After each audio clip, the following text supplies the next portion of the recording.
श्री शिवाय नमस्तुभ्यम। हर हर महादेव। 2 दिसंबर 2025 को है मंगल प्रदोष व्रत, जिसे भौम प्रदोष भी कहा जाता है और साथ ही यह अखंड द्वादशी के रूप में भी जानी जाती है। प्रदोष काल पूजा का शुभ समय रहेगा 5:24 से 8:07। कहा जाता है जो भक्त महादेव की प्रसन्नता के लिए प्रदोष व्रत करता है और शाम को जो शुभ समय बताया, इस समय दीप दान करता है, मंत्र जाप करता है, पार्थिव शिवलिंग पूजा करता है, उसका भाग्य प्रबल होता है, कर्ज से मुक्ति मिलती है, पुत्र पौत्र की कृपा होती है और सदा सर्वदा महादेव माँ गौरी उस घर में वास करते हैं। आप जानते होंगे प्रदोष व्रत का बड़ा महत्व है। अगर आप नया प्रदोष व्रत शुरू करना चाहते हैं तो इस मंगल प्रदोष व्रत से शुरू कर सकते हैं, क्योंकि अभी शुक्ल पक्ष का समय चल रहा है।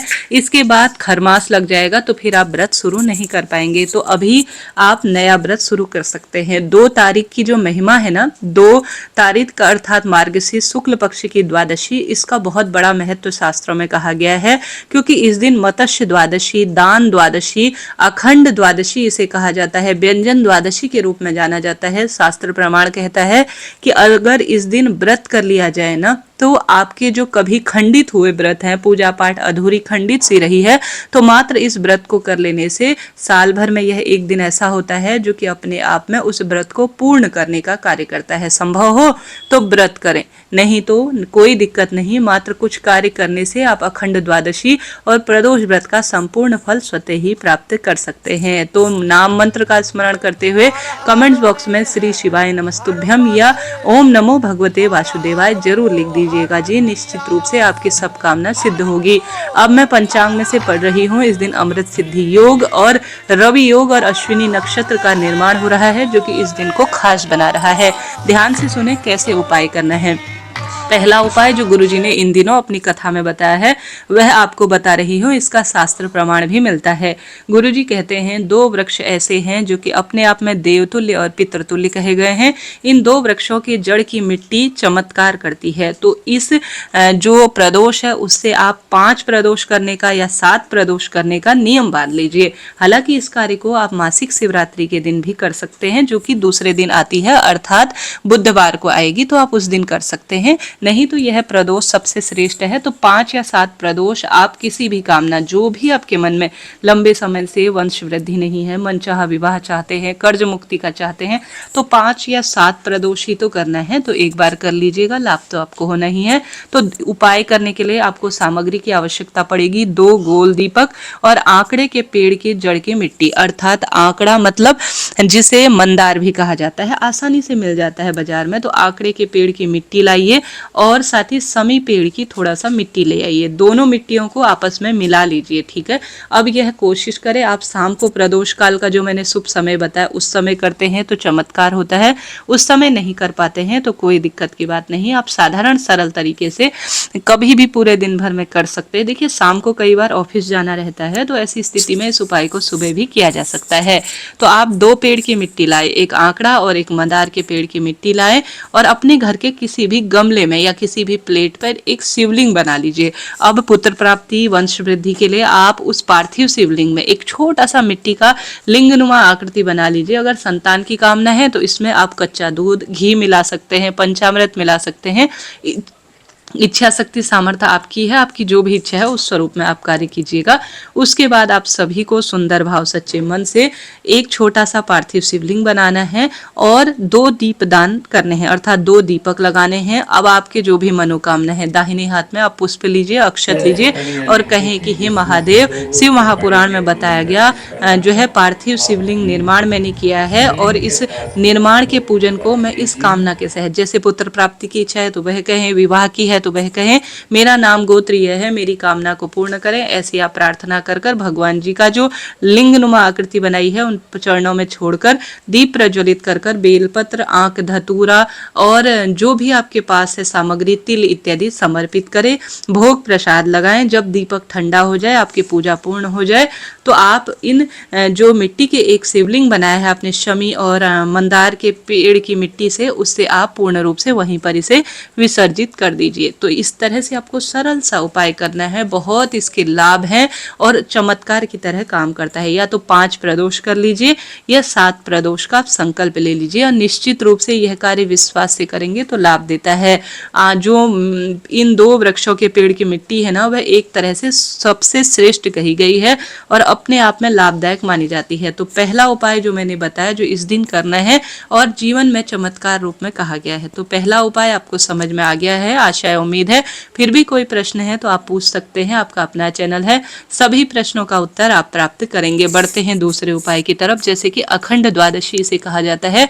इस दिन जो दान करने की महत्वता है वह है मीठा दान करने की। शास्त्रों में कहा जाता है अखंड द्वादशी के दिन जो गुड़ का दान करता है, लाल रंग की चीजें वैसे भी मंगल से जानी जाती है, शक्कर का दान करता है और गन्ने का जो दान करता है या मीठी वस्तु कोई भी आप दान कर सकते हैं। देखिए एकादशी व्रत तभी पूर्ण होता है जब द्वादशी होती है।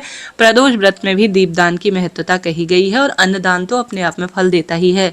तो कम से कम आटा, दाल, चावल, मसूर की दाल, गेहूं, गुड़, अपनी इच्छा अनुसार कोई ना कोई वस्तु किसी पंडित ब्राह्मण जी को या किसी गरीब जी को भी आप दे देते हैं तो वह गरीब भगवान विष्णु का ही दरिद्र नारायण स्वरूप है, तो आप उन्हें दान दे सकते हैं।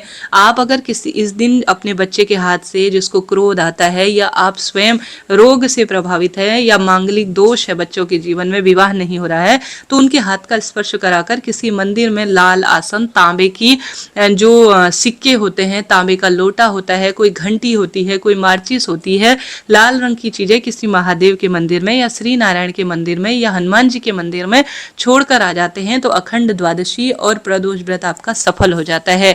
करके देखिएगा, लाभ मिलेगा। बिना व्रत के भी इन उपायों को किया जा सकता है, चमत्कार तो होना ही है। तो आप इन दान को जरूर कीजिएगा। साथ ही गुरुजी कहते हैं अगर आप द्वादशी के दिन तुलसी में कच्चा दूध और जल चढ़ाते हैं तो चमत्कार होता है। पीपल और बेलपत्र वृक्ष की जड़ में कच्चा दूध और जल चढ़ाने से निश्चित रूप से जीवन में श्रेष्ठता आती है, सफल परिणाम मिलते हैं।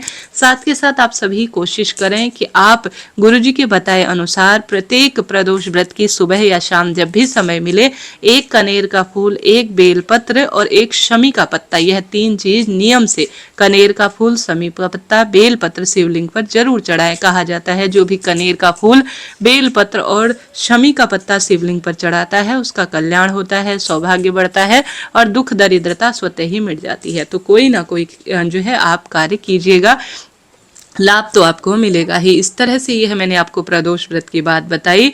साथ के साथ कुछ बड़ा नहीं कर सकते, मंदिर नहीं जा सकते, कोई बड़ा विशेष नियम नहीं लिया जाता, तो कम से कम प्रदोष व्रत के दिन शिव मंदिर में शाम के समय दीपदान करें, बेलपत्र पेड़ के जड़ में दीपदान करें, अपने घर के दरवाजे पर दीपदान, दाहिने हाथ की तरफ कम से कम नमः शिवाय ओम या श्री शिवाय नमस्तुभ्यम महामंत्र का जाप करते हुए तो जरूर ही करें। ऐसा करने से सौभाग्य तो बढ़ता ही है, साथ ही दुख दरिद्रता का भी स्वतः ही अंत हो जाता है। सरल सरल से काम मैंने आपको बताए, आप कोशिश करें अपनी इच्छा शक्ति सामर्थ्य अनुसार कोई ना कोई इक्का दुक्का काम आप करिएगा। इनका फल कहीं नहीं जाता जी, नवग्रहों की दशा पर इनका प्रभाव पड़ता है, सौभाग्य आता है, हारी बीमारी दूर होती है, कष्ट कर्ज पीड़ा से मुक्ति मिलती है और दुख दरिद्रता सदा सर्वदा के लिए मिट जाती है। हार रहे हैं, दुख पा रहे हैं, आपका जीवन सदैव ही दुख दारिद्रता में बीत रहा है, तो इन कार्यों को कर लीजिएगा, लाभ तो मिलना ही है। शिवलिंग पर लाल चंदन मंगलवार के दिन समर्पित किया जाए, उनको पूजित किया जाए तो फल देता है। हनुमान जी के मंदिर में चौमुखा दीपक धर्म अर्थ काम मोक्ष की प्राप्ति में सहायक है। ऐसे में चौमुखा दीपक जिसमें लौंग का जोड़ा डालें, सरसों या तिल के तेल का दीपक आप सभी हनुमान मंदिर में जरूर दीपदान के रूप में प्रज्वलित कीजिएगा। ऐसा करने से दुख दरिद्रता तो मिटती ही है, साथ ही सौभाग्य भी बढ़ता है। तो सरल काम है, हनुमान जी के मंदिर में चौमुखा दीपक लगाकर सुंदरकांड या हनुमान चालीसा का पाठ करें। हनुमान जी को आंकड़े के पत्तों की माला बहुत प्रिय है, तो यह भी आप कर सकते हैं कि हनुमान मंदिर में आंकड़े के पत्ते की माला राम जय श्री राम लिख लिख कर आप अपने हाथ से बनाकर अगर आंकड़े के पत्ते की माला मंगल प्रदोष व्रत के दिन समर्पित करते हैं तो हनुमान जी महाराज महादेव के ही रुद्रावतार हैं और उनकी पूजा आराधना जीवन में सब कुछ आपको प्रदान कराती है जो आप चाहते हैं। तो यह कार्य कीजिएगा, सौभाग्य बढ़ेगा और दुख दरिद्रता का अंत स्वतः ही हो जाएगा। हार रहे हैं, दुख पा रहे हैं, कष्ट कर्ज में आपका जीवन है, तो तो आप इन सरल सरल से छोटे छोटे कार्यों को कीजिएगा। जीवन में हर परेशानी का निदान होगा, सुख सौभाग्य होगा। नमः शिवाय ओम महामंत्र या श्री शिवाय नमस्तुभ्यम महामंत्र का जाप भी आज के दिन अनंत गुना लाभ देता है। हनुमान मंदिर में पान का बीड़ा, गुड़, चने, केले का जो भोग है वह समर्पित करें। शिव भक्तों की, श्री नारायण के भक्तों की सेवा करें। शिवलिंग पर बेलपत्र की माला अपने हाथ से बनाकर पहनवाते हैं तो भी श्रेष्ठ परिणाम इसका मिलता है। तो कोई ना कोई श्रेष्ठ कार्य करें, हनुमान जी और महादेव आपको सब कुछ देंगे जो आप चाहते हैं। तो इस तरह से यह जानकारी थी। खूब सुंदर दीप दान करें, मंत्र जाप करें और प्रभु भक्तों की सेवा, शिव मंदिर की साफ सफाई जीवन में सब सुख आपको स्वयं प्रदान करती है जो आप चाहते हैं। इस तरह से यह जानकारी थी। वीडियो उचित उपयोगी रहते हैं तो कमेंट्स बॉक्स में जय माता दी लिखें और कोई भी प्रश्न हो तो वह भी आप पूछ सकते हैं। हरे कृष्णा, हर हर महादेव, जय शिव शंभु।